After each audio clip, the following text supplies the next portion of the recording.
Alright, update on Stronger and Strong. So let's start off with what's going on Stronger. Now, since our last video, it looks like we've come down and fulfilled our price target. I didn't give an update on this yesterday because we were more or less being a stable coin, and from when I made my prediction 2 days ago, I was saying I believe we're going to come down to the 1.618 to 3.618 Fibonacci.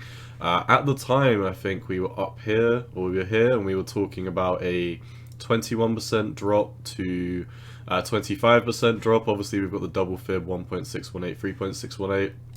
And we were talking about, as long as we don't break above the top of this accumulation range at $84, then I've got to keep on assuming that lower price targets are in hand. And let me show you why, really, because if we come down to the lower time frames, it's a lot more kind of easy to see. But you can basically see when this minted, it was basically a stable coin. We kind of just traded to the side for most of its data.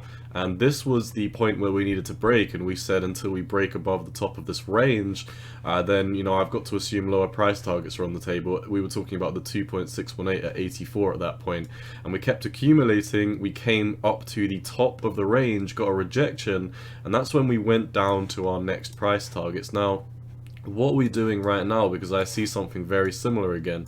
We're in another accumulation range where we're just trending to the side. I don't even need to draw the range, because you can see it's the 2.618 here once again, just like the previous level of accumulation we needed to break above.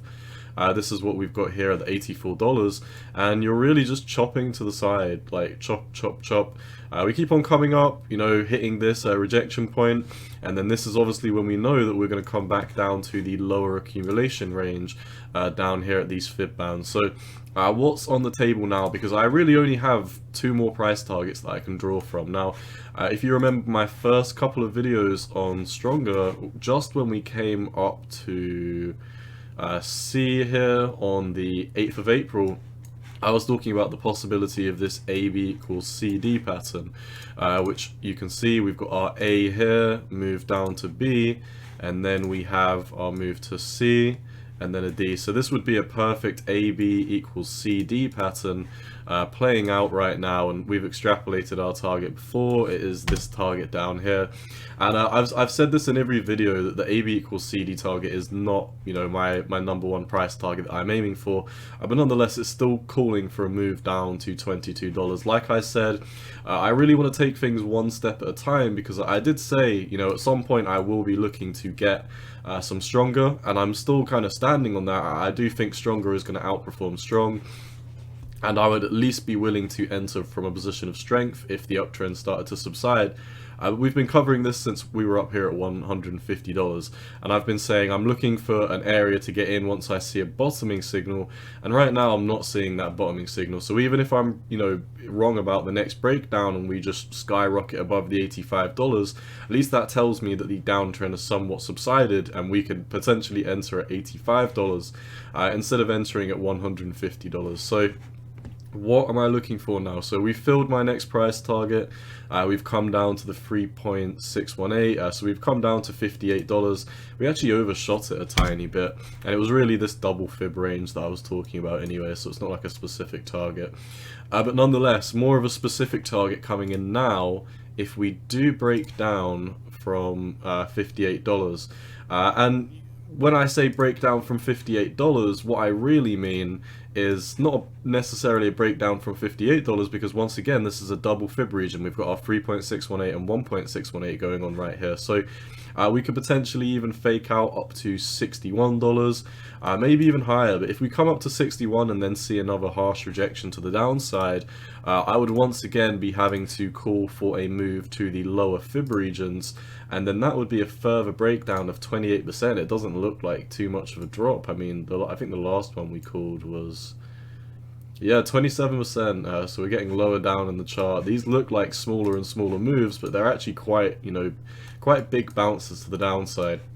And if we do break down, bear in mind, this is in case we don't break above 61. Like, if we start pushing above 61, then, it could be possible we could see a pump all the way back up to the higher fib band at the 2.618 Fibonacci, more like the previous rejection zone that we've got. So it's kind of a range where you've got the 2.618 down here at 84, you've got the top of these rejection points, and you know, this range down here, which is the 2.618 anyway. So what I really see here is just an accumulation to the side. You can see here accumulation to the side as well. We sometimes come up, touch the upper fib bands before we do move back down to lower price targets. And what did we do when we fell below the previous fib target that we had? We came right back up to it, got rejected for 4, 8, 12, 16 hours straight. So we could be seeing some more accumulation to the side within this double fib region. I imagine, you know, obviously not a big prediction, but I think we're going to be pretty mundane and keep on moving between $61 to $58 for the next couple of hours. If we do break below the floor at 57, then, you know, a move down to this lower fib at $41 I have to assume is on the table. If we then lose that, then we only have one more price target down here at 22. That would mean the AB equals CD was in effect, and that is still a 60% drop, which is why I'm saying, you know, it's really not my most likely target. It is nonetheless something we do have to draw and acknowledge is something that could be playing out right now. And I mean, as far as I can tell, you know, we're moving pretty fast down to the target. And once again, I'm really not even that convinced that we're going to hit this target. I mean, this was like the lowest kind of target that I would call as like something that we can be very sure on. But yeah, we really need to focus on what's happening in the next couple of hours. I don't plan on buying at all until we at least break above 84. So if you're watching this and we start pushing above 84, it looks like we could have had a fake out and a trend reversal to the upside of this accumulation range. So, you know, 84 to 85, that's really your moon line. Once we break above there, we can have more bullish price targets. Until then, if we come up to 61.31 again and have a breakdown, then once again, your eyes should be on 57 to $58. Either way, 56.5 is like the lower region of these wicks, so if we break down there, then there's nowhere else to move but this target down here at $41. So that's really all there is for Stronger. Once again, I mean, you know, I didn't cover this yesterday because it's just been a stable coin. I mean, you know, you don't see me doing USDT analysis and saying, oh, it's going to the side, tomorrow it's probably going to go to the side. I mean, I can only really update you when we crash into these bands.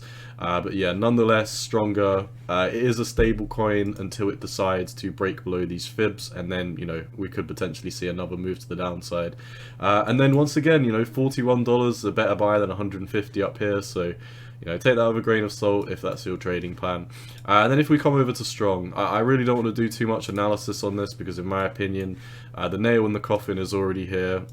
The weekly close that we put in was below $70, so, you know, if you look at the chart here, you can see the lowest data we've got is $45. We've not only invalidated this entire trend from a technical perspective, we're emming out in the lower time frames, we're emming out in the higher time frames, and we've completely fallen through the floor. Like, the selling volume we're seeing right now on Strong is obnoxious.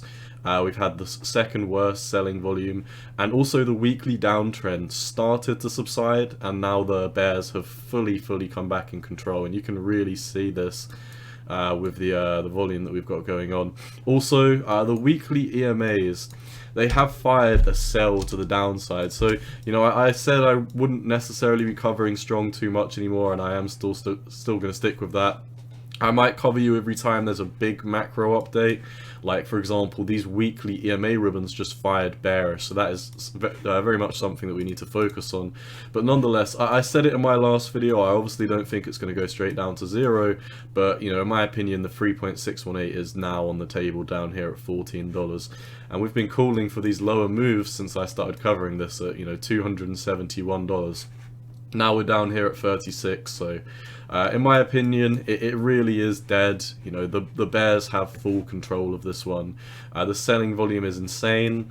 And yeah, I mean, I really have nothing else to say for this. A move down to $14, potentially a bounce as high as 70 before we go into the oblivion, which is known as pretty much zero for Strong. So that is all I've got. Once again, I do think Stronger is going to be an outperformer of the StrongBlock, Strong token specifically.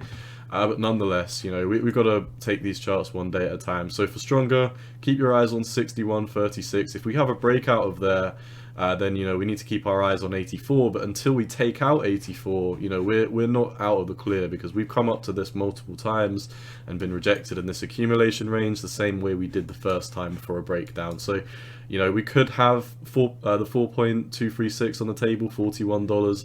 I want to see a breakdown between, you know, 55 and 58 before I would be happy to call that. That's all I've got for you for Strong and Stronger. Best of luck if you're in either of them. Once again, none of this is financial advice, just my opinion on the market, and you've always got to do what's best for you. Cowboy out. Peace.